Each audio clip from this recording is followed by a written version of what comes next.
یہ جو فارم 45 کے حوالے سے کمشنر پنڈی کی کل انکشافات ہے، اس پہ آپ کا کیا کمشنر پنڈی آ گیا سر؟ آئے گا نا، وہ تو ظاہر سی بات ہے، تو فارم 45 سیٹل نہیں ہوں گے یہ نو باڈی. اچھا، تو کمشنر پنڈی اس الیکٹورل پروسیس میں ہی is know body.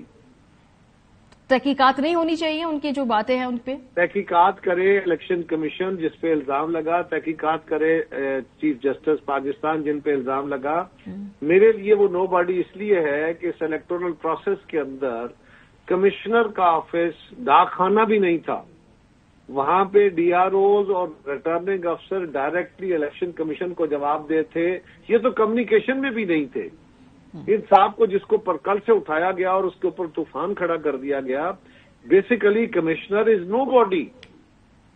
Sir election سے پہلے آن ریکارڈ ان کے بیانات ہیں، ان کے انٹرویوز ہیں، ان کی فوٹیجز ہے، الیکشن کے معاملات کا یہ جائزہ لے رہے ہیں، ڈی آر اوز کو بیٹھ کے میٹنگ کو پریزائڈ کر رہے ہیں الیکشن پروسیس کے اندر. نو بڈی تو نہیں کہہ سکتے. ڈی آر اوز کو پریزائڈ کرتے ہیں الیکشن کمشنر.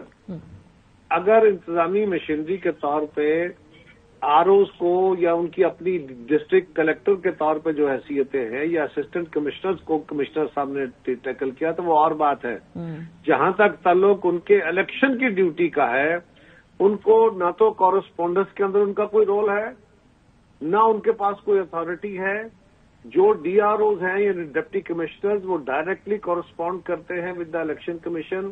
اور اسی طرح اور بہت سارے دیگر محکموں، فیڈرل محکموں کے لوگ بھی ہیں جو ریٹرننگ آفیسرز ہیں جو کمشنر کے نیچے نہیں ہوتے. میں یہ نہیں کہہ رہا کہ اس کی آبزرویشن کیا ہے کیا نہیں ہے، درست ہے غلط ہے.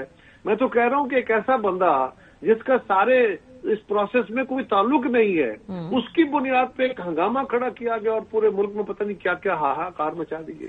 سر لیکن الیکشن کی دھاندلی کے اوپر تو جماعتوں نے اعتراض اٹھائے نا. ہم اسٹیک ہولڈر ہیں، ہم نے سوال اٹھائے، مولانا فضل الرحمان صاحب نے اٹھائے، جماعت اسلامی نے اٹھائے، باقی جماعتوں نے اٹھائے. ہم اس لیے اٹھا رہے ہیں، ہم اسٹیک ہولڈرز ہیں. Commissioner is not a stakeholder, not a tool, not in the loop. لیکن آپ نے اس کے اوپر بات کھڑی کر کے یوں کر دیا کہ اس کا لفظ جو ہے وہ قرآنک ورڈ آ گیا ہے اور یہ تو بس حتمی طور پہ فیصلے ہو گئے ہیں. پتہ نہیں کیا ہو گیا. سر وہ تو تحقیقات سے ہی نظر آئے گا نا سامنے، بیکاز آج بھی بلاول تحقیقات تو بعد کا ایشو ہے. پہلے سر آپ تو ڈس ریگارڈ ہی کر رہے ہیں نا کہ یہ کوئی ایشو ہی نہیں ہے. میں کہہ رہی ہوں کہ جو الزامات ہیں آپ تحقیقات نہیں. آپ ایک یاد رکھیے، دو باتیں ہیں. ایک ہے کانٹینٹ، ایک ہے اس بندے کا اپنی حیثیت، اس کا رول، اس کا کوئی کردار.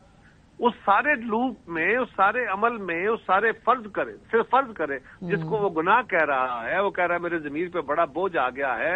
اس سارے گناہ کے اندر اس کا کوئی رول بنتا ہے. آپ نے دیکھنا ہے نا پہلے کہ اس کا کوئی رول ہے، تب اس کی بات سننی ہے نا.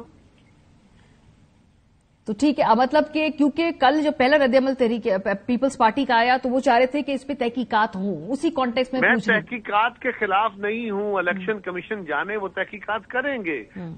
چیف جسٹس آف پاکستان پہ الزام لگا جن کا پورے عمل میں کوئی تعلق نہیں ہے. الیکشن پروسیس میں چیف الیکشن کمشنر کا کوئی رول ہے آپ کی نظر میں؟ سر کس کا؟ چیف جسٹس صاحب کا؟ ہاں نہیں، اس جو پولنگ ڈے میں نہیں ہے، اس سے پہلے جو ہے ظاہر سی بات ہے انہوں نے ان کو بھی الرج کیا ہے. تو وہ اپنے طور پہ تحقیقات کرتے رہے. چیف جسٹس صاحب جانے، چیف الیکشن کمشنر جانے. ہم کہاں؟ ہم تو یہ کہیں گے کہ جس بندے کے بارے میں آپ کھڑا کر کے سوال کر رہے ہیں، he is nobody in the whole process. Sir لیکن پوائنٹ از کہ فارم 45 کے حوالے سے ایک بہت بڑی بحث ہے. یہ ایک اور ایشو ہے، یہ کانٹینٹ پہ آ گیا. نہیں تو content is also important sir, content is also important نا. چلے چھوڑ دے. کانٹینٹ کے اوپر میں بات کرتا ہوں جی. کانٹینٹ امپورٹنٹ ہے، لیکن کانٹینٹ کے اوپر تو میں بھی کہہ رہا ہوں، پی ٹی آئی بھی کہہ رہی ہے، جے یو آئی بھی کہہ رہی ہے، جماعت اسلامی بھی کہہ رہی ہے. اس سے پہلے بھی الیکشنوں کے اندر یہ باتیں ہوتی رہی. یہ کوئی نئی باتیں نہیں ہیں. ہم اسٹیک ہولڈر ہیں. میں یہ کہہ رہا ہوں کانٹینٹ ایک الگ ایشو ہے. جس بندے کو آپ نے بنیاد کھڑا کیا وہ تو ہیر سے میں آتا ہے کہ میں نے سنا ہے ایسا ہوا ہے. اگر اس نے یہ بھی کہا ہوتا تو بات چلتی. اس کا تو وجود ہی نہیں. سر وہ کہہ رہے میں نے سنا نہیں ہے، وہ کہہ رہے کہ میں نے یہ وہاں پر دیکھا ہے اور ہوتے ہوئے مورے لگ رہی ہیں، میرے کہنے پہ ہوا. میری نظر میں آپ سنیں، میری نظر میں اگر میرے پولنگ اسٹیشن پہ کمشنر پنڈی جب میرے علاقے کا کمشنر آتا میں اس کو گریبان سے پکڑ کے باہر پھینک دیتا ہوں. ہی از نو باڈی دیئر. وہ ریٹرننگ افسر کا کام ہے، وہ ڈسٹرکٹ ریٹرننگ افسر کا کام ہے، وہ سیکورٹی ایجنسیز کا کام ہے. ٹھیک ہے، اس معاملے کو پہلے یہ دیکھیں کہ اس کا کردار بنتا کیا ہے، پھر اس کردار کے مطابق اس سے کسی نے گناہ کرا دیا ہوگا. اس کا کردار کوئی نہیں ہے، گناہ کیا کرا دیا. ٹھیک ہے، تو آپ سمجھ لیجیے بیس لیس ہے باتیں، ان کا کوئی کردار ہی نہیں ہے، تو اس لیے ان کے ایلیگیشنز کو. میں بیس لیس کی بات نہیں کر رہا فار گاڈ سے. سر پھر مجھے سمجھ نہیں آ رہی، کیونکہ وہ ایک شخص ہے، وہ کہہ رہا ہے کہ میں نے یہ کیا ہے، آپ وہ کہہ رہے ہیں کہ وہ بیس لیس ہے.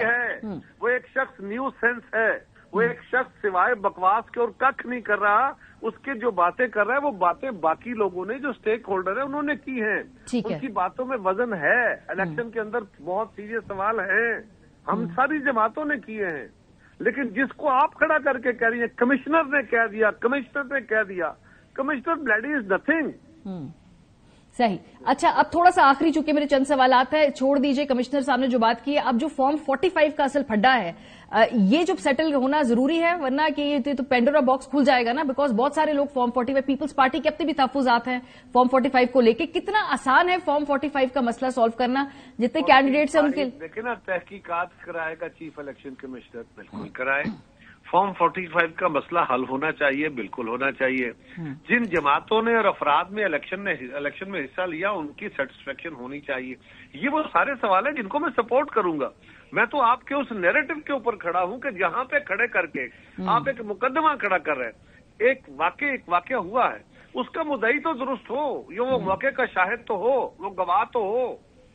صحیح. نہ وہ اسٹیک ہولڈر ہے، نہ وہ گواہ ہے، نہ اس کا کوئی رول ہے. صحیح. بہت شکریہ جی. قمر زمان کارا صاحب ہمارے ساتھ موجود. وہ